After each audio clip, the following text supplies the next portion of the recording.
नमस्कार, बहुत स्वागत है आपका। आप देख रहे हैं भाग्य चक्र और मैं हूं आपके साथ शैलेंद्र पांडे। आज हम बात करेंगे अलग अलग धातुओं की। अलग अलग धातुओं के प्रयोग से आप अपनी समस्याओं को कैसे सुलझा सकते हैं, अपनी समस्याओं को कैसे दूर कर सकते हैं, आज इस विषय पर चर्चा करेंगे। हम आज बात कर रहे हैं अलग अलग धातुओं के बारे में। सबसे पहले जानते हैं कि धातुओं का, मेटल्स का ज्योतिष में क्या महत्व है। देखिए, धातुएं न केवल दैनिक जीवन में महत्वपूर्ण हैं, बल्कि इनका प्रयोग ज्योतिष और विज्ञान में विशेष तरह के प्रभाव पैदा करने के लिए किया जाता है। धातुओं के पीछे 3 चीजें काम करती हैं, उनका स्पंदन, वाइब्रेशन, रंग और संयोग, कॉम्बिनेशन। प्रत्येक धातु शुद्ध रूप से एक सूक्ष्म स्पंदन पैदा करती है, एक वाइब्रेशन पैदा करती है। और अलग अलग धातुओं में अलग अलग चीजें मिलाकर, अलग संयोग डालकर इनको बहुत प्रभावशाली बनाया जा सकता है। धातुओं की विशेष आकृतियां और वजन विशेष तरह का प्रभाव उत्पन्न करते हैं और विशेष धातुओं में विशेष प्रकार से रत्न और रुद्राक्ष धारण करके विशेष लाभ मिलता है, क्योंकि इनका प्रभाव विशेष होता है। जीवन में धातुओं के छोटे छोटे प्रयोग करके आप कई समस्याओं का हल निकाल सकते हैं। आपको पहले जानना होगा कि आपकी समस्या क्या है, वो किस ग्रह से संबंध रखती है और उस ग्रह के लिए कौन सी धातु किस तरीके से धारण की जाए। जब आप ये जान लेते हैं तो आप अपनी समस्याओं को बड़ी आसानी से शांत कर सकते हैं।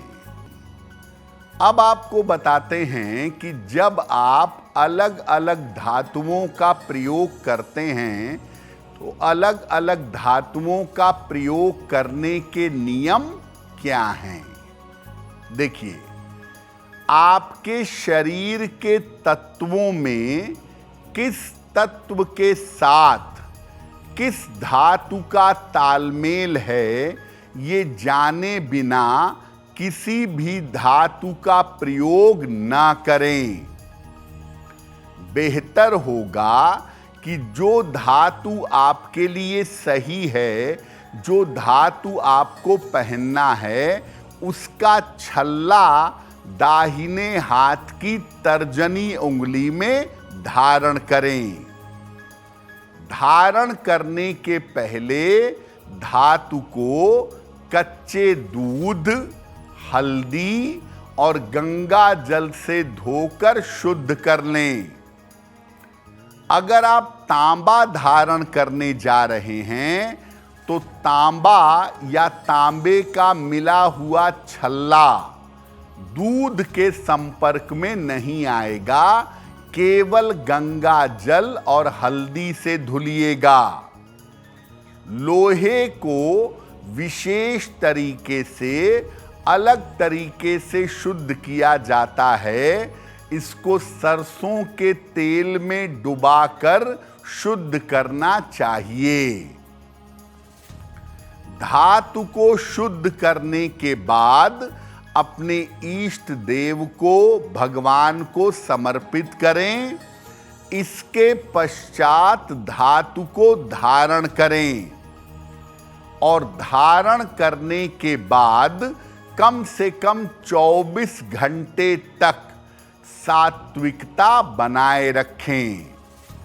अगर आपको तांबा पहनने को कहा गया है तो तांबा पूरे विधि विधान से पहने और 24 घंटे तक मांस मदिरा का प्रयोग ना करें। अगर आप शुद्ध रूप से सही तरीके से तांबा धारण करेंगे तो निश्चित रूप से आपको लाभ होगा। धातुओं पर हमारी चर्चा जारी रहेगी, लेकिन आपको बता दें कि कार्यक्रम में आगे हम बताएंगे आपके जन्म की तारीख के अनुसार आज का दिन कैसा जाने वाला है और आज के दिन का शुभ समय क्या है, उसमें कौन सा उपाय किया जाएगा। अब अगर आप अलग अलग धातुओं से विशेष लाभ पाना चाहते हैं तो धातुओं का प्रयोग कैसे करें कि उनसे विशेष लाभ मिले। आपको जो भी धातु अनुकूल है, आपके लिए अच्छी है, उस धातु की विशेष आकृति चौकोर, त्रिभुज, आयत, वर्ग, गोला आप गले में धारण कर सकते हैं। और जो आकृति आप गले में धारण करेंगे वो लाल धागे या पीले धागे में धारण करना सबसे ज्यादा शुभ होगा। सर्दी जुकाम और ठंडक की समस्या से बचने के लिए चांदी या जस्ते के गिलास से जल पीजिए।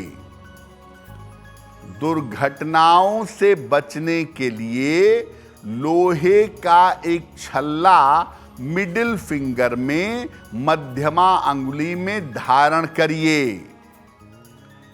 एकाग्रता और शिक्षा के लिए, कंसंट्रेशन के लिए तर्जनी उंगली में सोना या पीतल धारण करिए।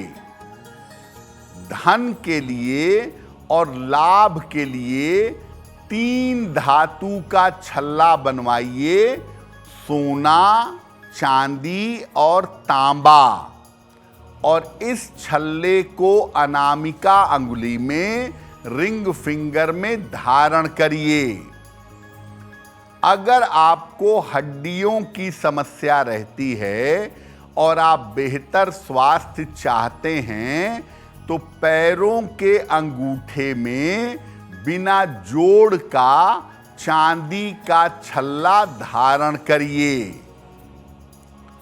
अगर आप विशेष तरीके से धातुओं का प्रयोग करेंगे तो इससे आपका जीवन बेहतर होगा और इससे आपके भाग्य में सुधार होगा। देखिए, हम आपको धातुओं के विशेष प्रयोग के बारे में बता रहे हैं। तो आपको बताया कि तांबा जो है वो दूध के साथ प्रयोग नहीं करना चाहिए।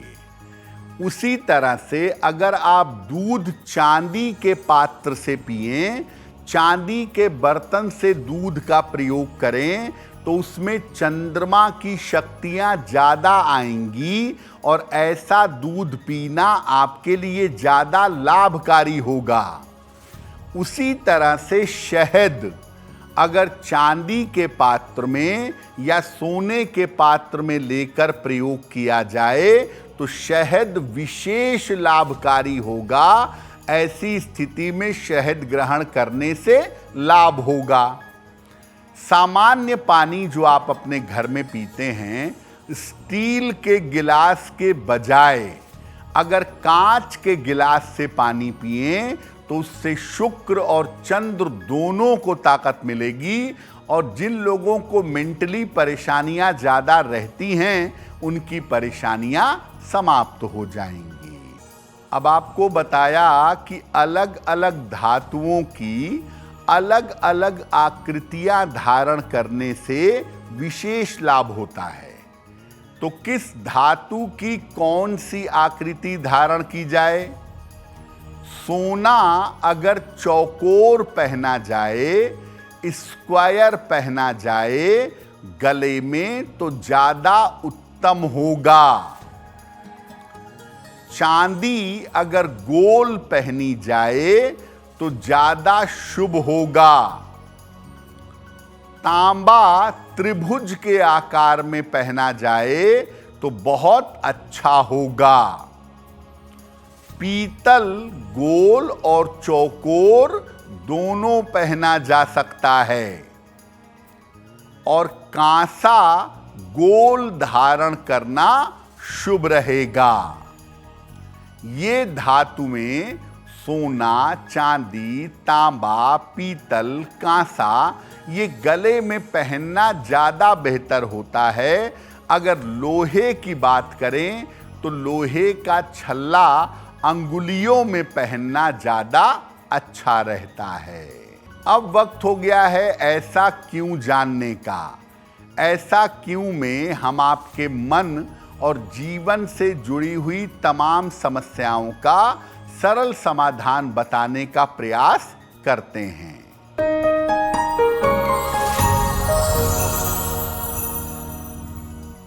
ऐसा कहा जाता है कि तांबे के बर्तन में दूध का प्रयोग नहीं करना चाहिए।